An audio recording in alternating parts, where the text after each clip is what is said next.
नमस्कार, सप्ततारा न्यूजमध्ये आपले स्वागत आहे. न्यूज बुलेटिनमध्ये जाणून घेऊया आजच्या ठळक घडामोडी. पर्यावरणाचे रक्षण करणाऱ्या कोरेगाव सायकल प्रेमी ग्रुपचे कार्य निश्चितच आदर्शवत. आमदार महेश शिंदे. रक्तदान शिबिरासह पंढरपूर सायकल वारीस दिल्या मनपूर्वक शुभेच्छा. सध्या सर्वत्र पर्यावरणाची हानी होत असली तरी कोरेगावातील पर्यावरणप्रेमी सामाजिक कार्यकर्त्यांनी एकत्रित येऊन सायकलिंगद्वारे समाजाला पर्यावरणाचे संवर्धन करण्याचा दिलेला संदेश निश्चितच कौतुकास्पद आहे. कोरेगाव सायकल प्रेमी ग्रुपचे उपक्रम हे समाजासाठी आदर्शवत असून या उपक्रमांना नेहमी माझा पाठिंबा राहील अशी ग्वाही आमदार महेश शिंदे यांनी दिली. मंगळवार दिनांक 3 जून रोजी जागतिक सायकल दिनानिमित्त कोरेगाव सायकल प्रेमी ग्रुपच्या वतीने शिवतीर्थ हुतात्मा स्मारक रोटरी उद्यान येथे सकाळी 9 वाजता रक्तदान शिबिराचे आयोजन करण्यात आले आहे. या शिबिरामध्ये नागरिकांनी सहभागी होऊन पर्यावरण संवर्धन करणाऱ्या सामाजिक कार्यकर्त्यांना पाठबळ द्यावे असे आवाहन आमदार शिंदे यांनी केले. सायकल प्रेमी ग्रुपचे संस्थापक अध्यक्ष डॉक्टर संजय दीक्षित, विद्यमान अध्यक्ष नितीन बर्गे यांच्यासह पदाधिकाऱ्यांनी आमदार महेश शिंदे यांची सोमवारी सकाळी 6:30 वाजता खटाव येथील निवासस्थानी भेट घेतली व रक्तदान शिबिरास उपस्थित राहण्याची विनंती केली. ग्रुपचे मार्गदर्शक व कोरेगावच्या सरस्वती विद्यालयातील विद्यार्थी प्रिय शिक्षक सुहास गोळे यांनी सायकल प्रेमी ग्रुपच्या उपक्रमाची माहिती दिली. आमदार शिंदे यांनी त्याबद्दल समाधान व्यक्त करून सायकल प्रेमी ग्रुपच्या पंढरपूर सायकलिंग वारीनिमित्त संदेश दिला. सायकल प्रेमी फाउंडेशनची वारी 21 तारखेला जाणार आहे, तर त्या संदर्भात आम्ही तुम्हाला निवेदन द्यायला आलो आणि आमचं ब्लड डोनेशन कॅम्प आहे 3 तारखेला. उत्स्फूर्त प्रतिसाद असतो. मागच्या वर्षी 60 सायकलिस्ट होते, आता 80 सायकली झालेत आणि आणखी येणार आहेत असं म्हणतं. एक चांगली चळवळ. आम्ही नितीन बर्गे अध्यक्ष आहेत, संस्थापक अध्यक्ष आमचे डॉक्टर आहेत, याच्या माध्यमातून एक चांगली चळवळ कोरेगावला राबवत आहे. तुमच्याकडे नेतृत्व आम्हाला अभिमान वाटतो. शुभेच्छा तुम्ही द्याव्यात. सायकल प्रेमी संघटना कोरेगाव अत्यंत चांगलं काम करते. आज सायकलिंग करण्यामुळं तुमचं शरीरच चांगलं राहत नाही, तर ज्या पद्धतीनं आज पर्यावरणाची हानी वाहनांमुळे होते, प्रदूषण होतं, तेही कमी होण्यासाठी या ठिकाणी प्रयत्न होतोय. सायकल ही काळाची गरज आहे, ओळखून आज ही संघटना फार मोठ्या प्रमाणात काम करते. मी प्रथमतः संघटनेचे पदाधिकारी, अध्यक्ष, उपाध्यक्ष आणि सर्वच त्यांचे सहकारी यांचं पहिल्यांदा अभिनंदन करतो, आभारी मानतो. त्यांनी ही चळवळ या मतदारसंघातल्या सगळ्या तरुण आणि लहान विद्यार्थ्यांमध्ये पोचवण्याची त्यांना विनंती करतो. आणि त्याचबरोबर ही संघटना चालवत असताना ते सामाजिक उपक्रमही बरोबर हातात घेतात. त्यामध्ये विशेषतः ब्लड डोनेशन कॅम्प असतील, वारी असेल, त्या सगळ्या उपक्रम, वृक्षारोपण आहे, अशा पद्धतीचे सामाजिक उपक्रम ते हाती घेत आहेत. मी सदैव यापूर्वी त्यांना पाठिंबा दिलेला आहे, यापुढेही पाठिंबा देऊया. मी सर्व जनतेला आवाहन करतो की आपण सगळे या संघटनेच्या बरोबर उभं राहूया. 54 वर्षानंतर महाराष्ट्र एक्सप्रेसला मिळाला नवा लूक. आता LHB कोचसह धावण्यास सुरुवात. कोरेगावात उत्साहात स्वागत. तब्बल 54 वर्षांच्या प्रदीर्घ सेवेनंतर महाराष्ट्र एक्सप्रेसला अखेर नवा लूक मिळाला आहे.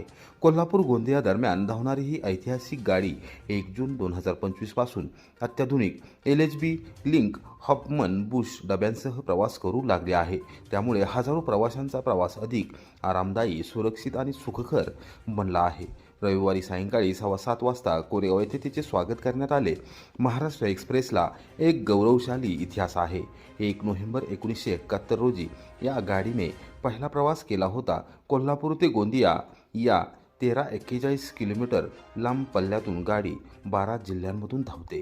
कोल्हापूर, मिरज, सांगली, सातारा, पुणे, अहमदनगर, जळगाव, अकोला, बुलढाणा, वर्धा, नागपूर आणि भंडारा अशा जिल्ह्यांचा समावेश आहे. सध्या गाडी 27 तास 45 मिनिटांचा प्रवास करत असून 110 किलोमीटर प्रति तास वेगाने धावते. LHB कोच हे जर्मन तंत्रज्ञानावर आधारित असून यामध्ये गतीला स्थिरता आणि सुरक्षितता, बायो टॉयलेट्स, अधिक आरामदायक सीटिंग, मोठे आरसे व चांगले व्हेंटिलेशन, कमी आवाज आणि धक्क्यांपासून बचाव या सुविधा देण्यात आल्या आहेत. कोल्हापूर येथून रविवारी दुपारी 2:45 वाजता छत्रपती शाहू महाराज टर्मिनसवरून LHB कोचसहित एक्सप्रेस गोंदियाकडे निघाली. ठिकठिकाणी जवळपास प्रत्येक स्थानकावर नव्या रूपातील महाराष्ट्र एक्सप्रेस पाहण्यासाठी प्रवाशांनी गर्दी केली होती.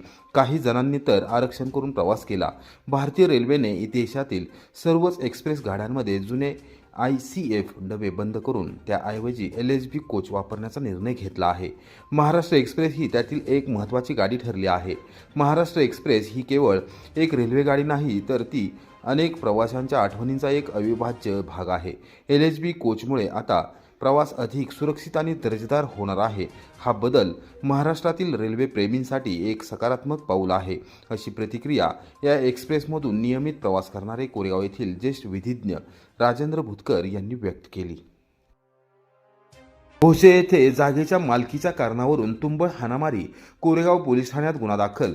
कोरेगाव तालुक्यातील राजकीयदृष्ट्या संवेदनशील असलेल्या भोसे या गावामध्ये जागेच्या मालकी हक्काच्या कारणावरून एका कुटुंबियाने जमाव जमवून दुसऱ्या कुटुंबियास बेदम मारहाण केली. लाकडी दांडक्याने, लोखंडी सळईने मारहाण करत चाकूने वार देखील केले. या प्रकरणी कोरेगाव पोलीस ठाण्यात 6 जणांच्या विरोधात रविवारी रात्री 11:30 वाजता गुन्हा दाखल करण्यात आला आहे.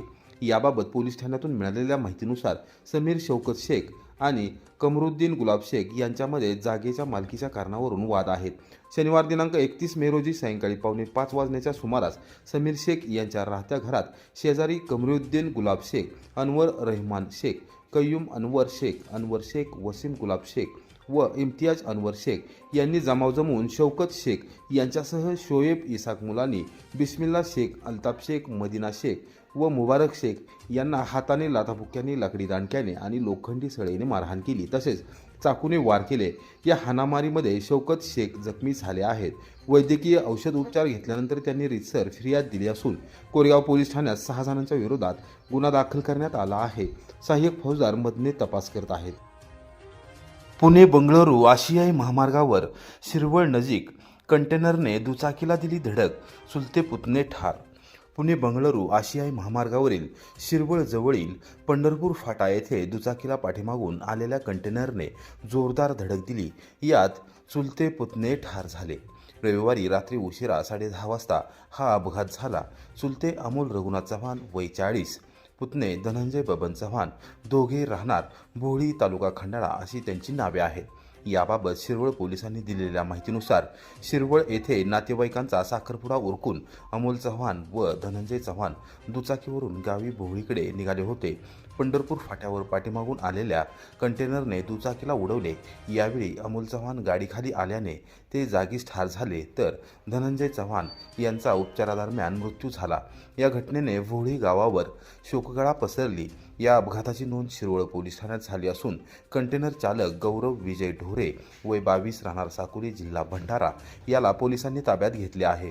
सहाय्यक पोलीस निरीक्षक कीर्ती मस्के या तपास करत